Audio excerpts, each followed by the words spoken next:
Good afternoon. My name is Mike Flores. I have the honor of serving as Chancellor of the Alamo College's district, and this is another episode of A Seat at the Table. What we seek to do in each one of the episodes is just talk about the vibrancy at each one of the colleges or centers, everything within the Alamo College's district family that aligns to our mission, vision, and values. And most importantly, the community partners, whether public or private sector partners that we work with to mutually benefit the community. We're fortunate today to be joined by our board chair, Dr. Jean Sprague, who has been involved for 26 years as a board member and is our chair. And so good afternoon, Dr. Sprague. Good afternoon. Great to be here. And then we're fortunate to be joined by the CEO of University Health System, Mr. George Hernández. Thank you, Mike. Glad to be here. All right. Well, first, what we're going to do is we're celebrating the opening of the University Health System's second mega site within Bexar County, in particular here at St. Philip's College. And what we want to do is spend some time talking about the particulars of the vaccinations, but also public health and the need for all of us to contribute as part of our responsibility during the time of COVID-19. We were able, as part of, in preparation for today, to have a testimonial from one of our students, Mireya Cardona, who is earning her Medical Assistant Associate of Applied Science degree from San Antonio College. And so we're going to allow her to tell us a little bit more about her journey during the time of COVID-19.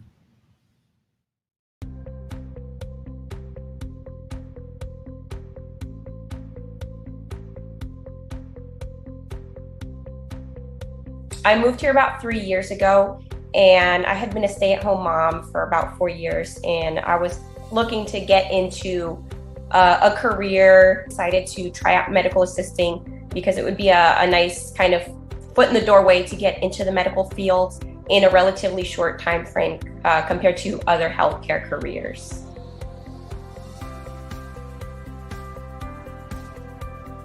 It was pretty scary at first. They started talking about the virus, the cases rising. It helped us see kind of how things can change in a really short amount of time, and what we can do to step up to take the proper precautions when things like this do happen. When we did come back, obviously there were a lot of hoops to go through just for us to be able to do it in the first place. Hands-on skills.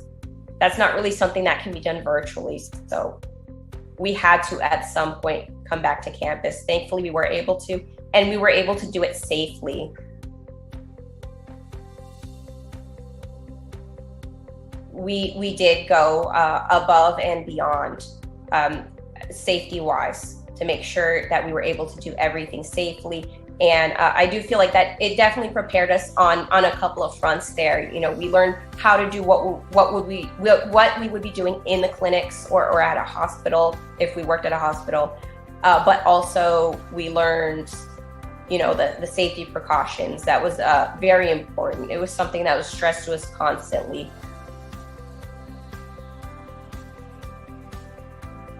As someone getting into the medical field, as most people who are in the medical field, I'd say the majority, I do trust science, and I did educate myself. So I do feel confident in the vaccines. I've seen the research. I've seen the effectiveness.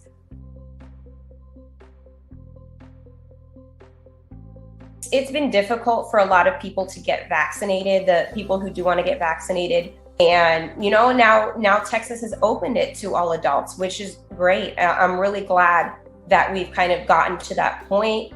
The more people we have vaccinated, the better chance we're going to have of a decrease in the spread.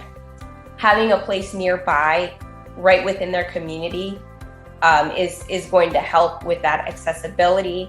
It's important to keep in mind our personal safety, of course, but also to keep in mind the safety of those around us. And that personal responsibility is going to protect not just us, but it's going to protect the community as a whole.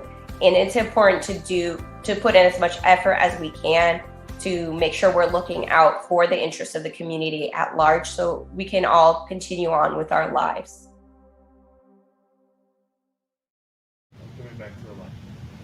All right. Well, thank you. And I want to thank Mireya Cardona. We look forward to celebrating her completing her AAS with a drive-through celebration at San Antonio College coming up in the next couple of months. I had mentioned that we're here at St. Philip's College and also that we're joined by our board chair, Dr. Jean Sprague.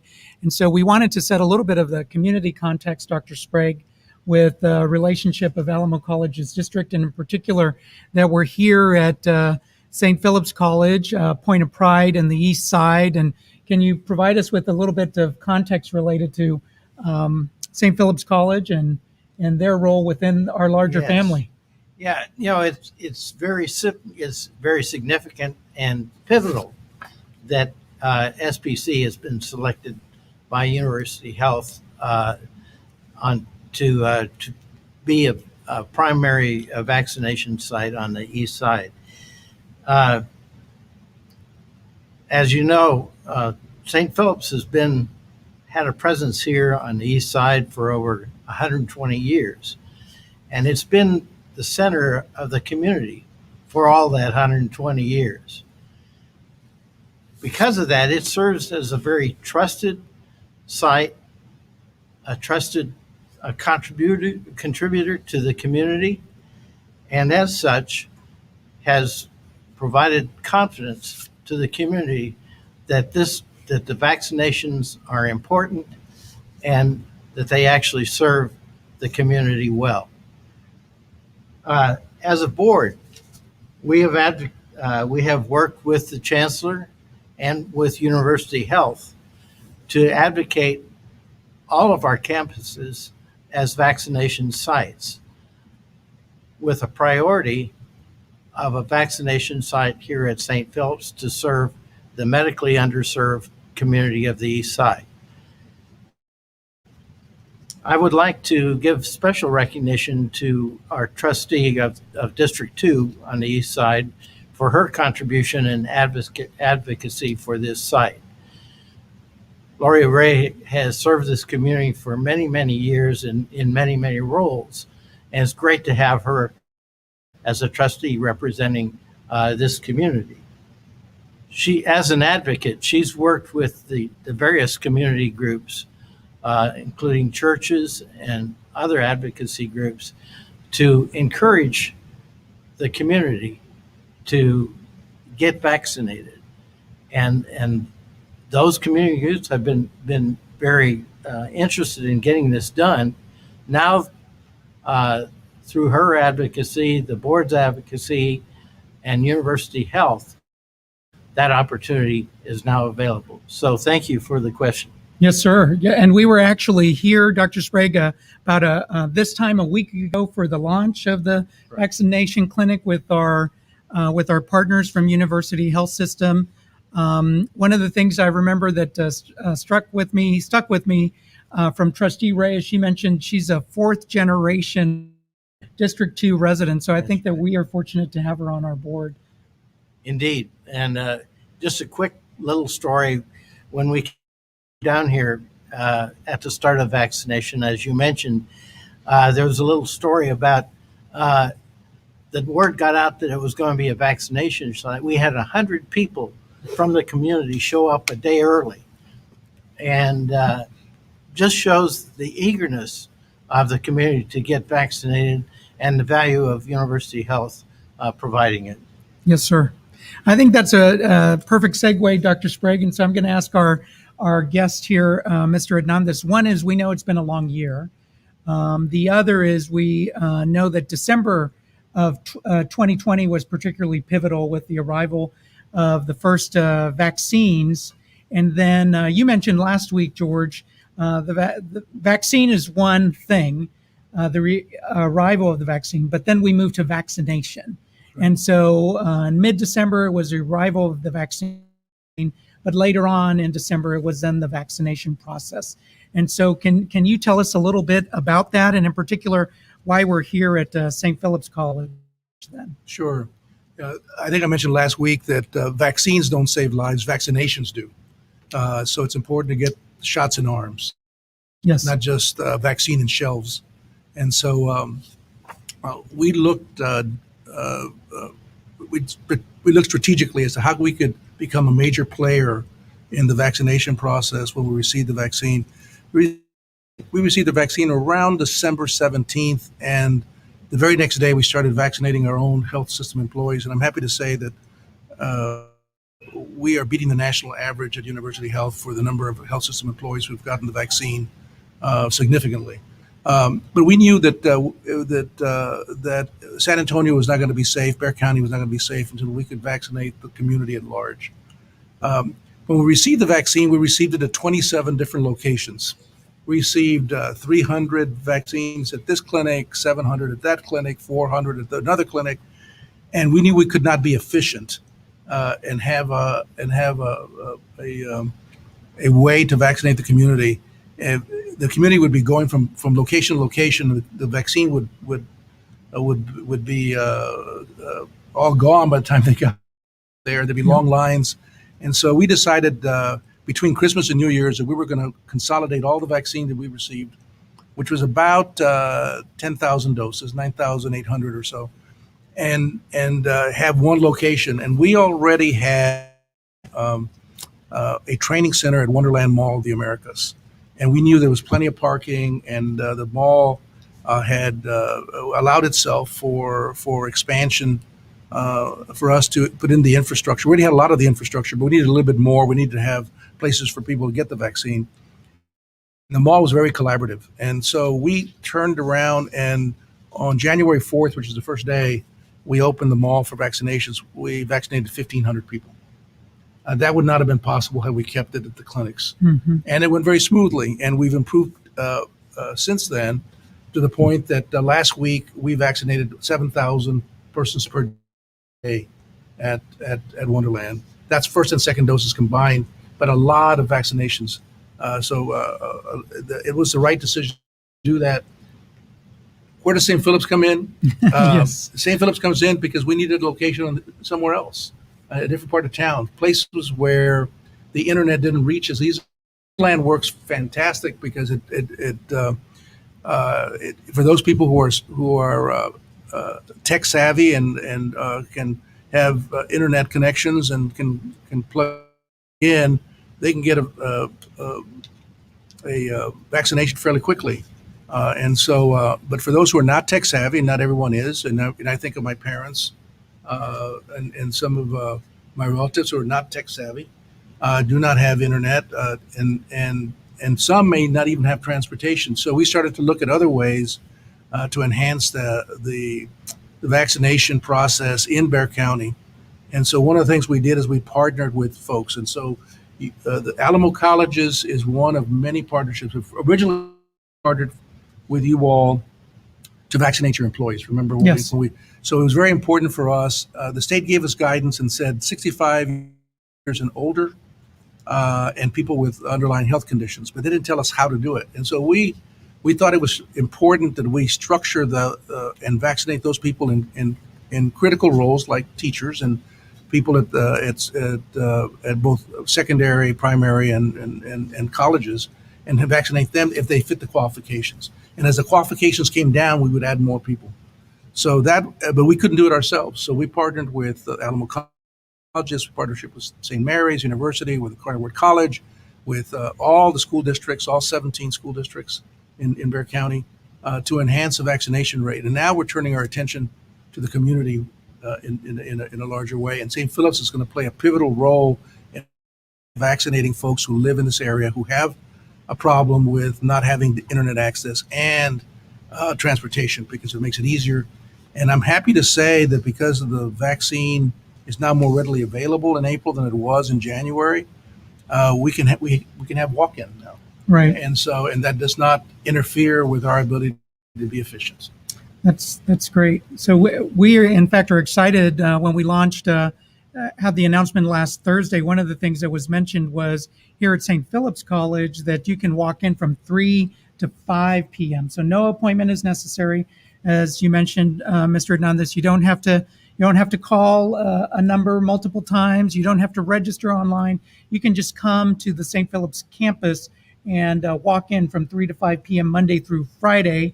And in fact, this week, I think you can, today or tomorrow, all day, you can walk in from 8 a.m. to 5 p.m. That's correct. We've opened it up now so that you can do walk-ins all day. So if 3 to 5, last week that was a test run, right? and so we're constantly checking to see how it impacts the line and our ability to vaccinate people quickly. We don't want crowds to congregate. We want people to feel safe when they come to get vaccinated. And so we did a test run last week from 3 to 5. It worked well. We've expanded it not only here at St. Philip's College, but at Wonderland, and you can just walk in and get vaccinated. And we want to encourage people again to get vaccinated. And earlier we're talking with the staff here and how important it is for folks to do their part. If you love your community, if you love your neighborhood, if you love your family, get vaccinated. It's now readily available. Let's get on it. Let's get on with it. And if they want, Mr. Hernandez, if folks want more information, they can go to, where can they go to online if they'd like more information? We have a website, and it's wecandoitsa.com. That's the website we use, and it's got all the information there, and we update it daily as we change the process. Again, we would encourage people. Again, that's the website is wecandoitsa.com, and you'll have the latest information. We also have an app, and there'll be information about an app that you can get that information there as well. Okay. I know that there are various means of communication. So one of the things is referring to wecandoitsa.com. We also, because our Dr. Sprague and our trustees have asked that we keep my colleagues and our students constantly informed of everything. And so we send out a COVID-19 update to them on a regular basis, updating them of public health protocols, physical distancing, masking, washing hands, all of the things that have been so critical this last, but also where to get the vaccine. And so here at St. Philip's College, as part of our partnership with University Health System, you have to be 16 years of age and above. That's correct. Okay, and so that's any adult 16 years of age and above who can do that. I would say that with just one caveat: if you're 16 or 17-year-old, since you're not technically an adult yet, you need to have a parent. But CDC guidelines: anyone 16 years of age and above is eligible for the vaccine. Hopefully, in the next couple of weeks, they'll bring that down to 14 and above. There's been good data already. The scientific data for Pfizer and Moderna show that they're highly effective, even more effective for the 14 and 15-year-olds than they are for the 16 and 17 and above. Okay. And so we hope to get that. But for now, it's 16 and above. If you're 16 or 17, you need a parent or guardian. Well, that is great news. As a father of a 14-year-old, I'm excited about that. So to be able to do that, we have a question about the wait or how long the line is downstairs. We're on the 3rd floor, and the clinic is actually on the 1st floor. So it looks like it's moving fairly quickly. It does, and even at Wonderland, which the line is many more, but you would spend about a half an hour of your day here. Probably 15 minutes in line getting the shot, then about 10 minutes waiting afterwards to make sure there's no reaction. So as a general rule, 25, 30 minutes and you're finished. Okay. So it's not a long line at all. We've been very understanding of that particular requirement. We want to make sure people feel safe when they come. We know that the virus has no bounds, and so we're very cognizant of that, and the line moves rather quickly.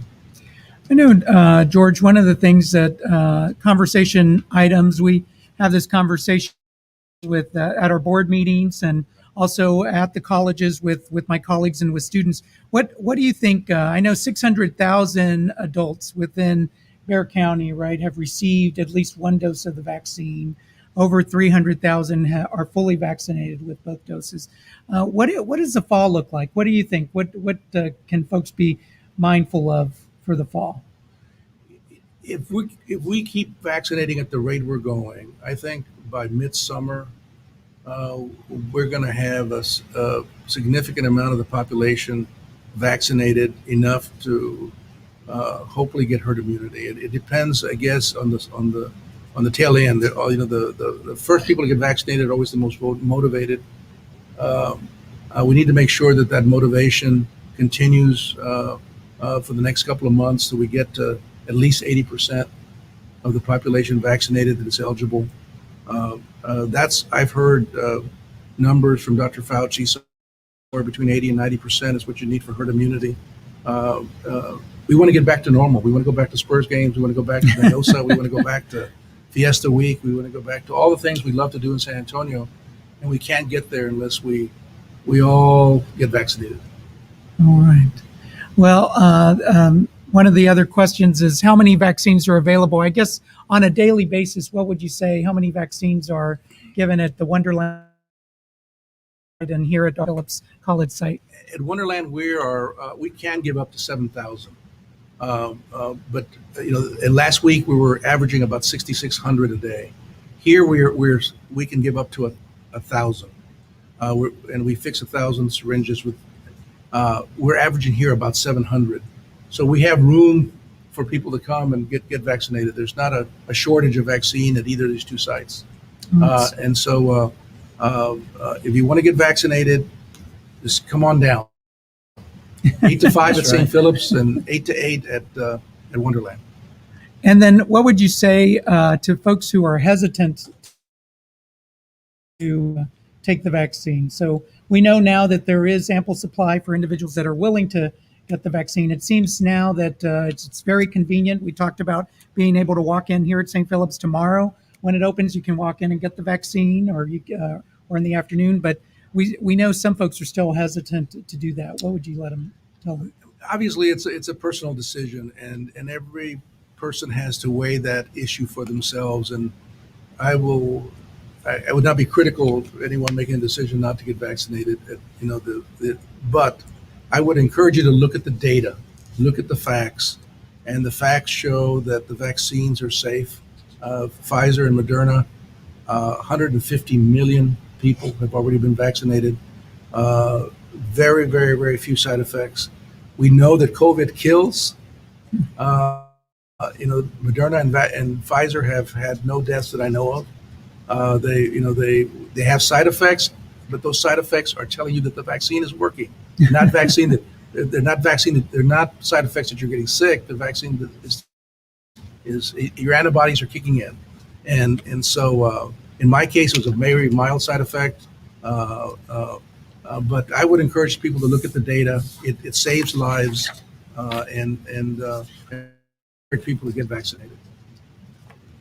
Okay, the audience as they're tuning in can ask questions. You can submit them in the chat function, and so feel free to ask those questions. We know, Dr. Sprague, that we've been in constant communication. It's been a long year from March of 20 to now, and so I think as we get ready for the fall, what are some of the things you think we should be mindful of? Well, the first thing I think is recognition that the importance of students being able to be in person. Our faculty have done an amazing job of being successful with our students online, and the performance, their grades have not suffered significantly. But on the other hand, we know that we're an in-person institution, and it's a much friendlier environment and a much more productive environment if our students attend in person. So I'm hoping that the prediction that Mr. Hernández has brought forward of having a significant herd immunity percent by midsummer will give everybody the encouragement to come back home and get your education in person. So that's where I'm coming Yes, from. sir. I think as part of that, we had called it that we wanted folks to be ready to be virtual. And so this time last year, and we migrated 65,000 students and 5,000 faculty and staff to be virtual. Now we call it return ready. So we want the reintegration of individuals utilizing, of course, public health protocols for everyone to feel safe, but also be successful in the reintegration and coming back to campus, whether it's at St. Philip's College or other 4 colleges within the family or any of our regional centers. The vast majority of sections will be on campus. And then we'll continue. Of course, we have 10,000 students, George, that actually take courses via the internet, and that will continue. And then we will be providing courses in Zoom. We learned during this last year that Zoom or virtual was a way that students, because of various factors, liked, because of convenience or being able, juggling multiple demands on their time, that they would like to do that. So even in a post-COVID environment, I do see, and we've had conversations about those also continuing, and that's directly coming from student voice of doing that. We have a question about COVID vaccines being required, and I would go back to what Mr. Hernandez mentioned, which is we obviously, it is a personal decision, but we would encourage folks for public health to do so if, for various reasons, if that is religious or for other reasons, that they are not able to do so, then we also understand that. But we are looking forward to a post-COVID normalcy and looking at that in particular. But I think we're also mindful of the disparate impact that COVID-19 has had on different communities, in particular in San Antonio, and how we can ensure that that does come back. I think one of the things Dr. Sprague has been long involved with is workforce development, and we see also the need to provide individuals with a training or a credential or certification that will prepare them for the future. And in fact, things that are COVID resilient, which could be in healthcare, could be in IT, all of those things that are particularly important. I know I'm getting a cue that we're wrapping up, and I'm also getting a cue about our last and final question: how is Alamo using grants to keep students safe? I think one of the things is we're providing emergency grant aid to students because we know they could have lost employment or they could have lost work hours as a result. And so that is also being communicated to students. I want to thank you all for joining us. I want to thank our chair for being with us, and we spent last episode on transfer. The episode before that was talking with Dr. Sprague's colleague from UT Health, from the School of Nursing, with our health clinics, and also before that on student advocacy. So all of the work that Dr. Sprague and our trustees have charged us with to ensure that students are successful. And thank you, George Hernández and University Health System, for this partnership in providing a vaccination clinic here at Point of Pride in the East Side, St. Philip College. Thank you. And just one last comment. I'd like to thank all the University Health employees that have made this possible. Well, thank you very much. And I'd like to close with thanking our St. Philip's College employees that work together with our UHS partners to bring us all here today. Thank you all.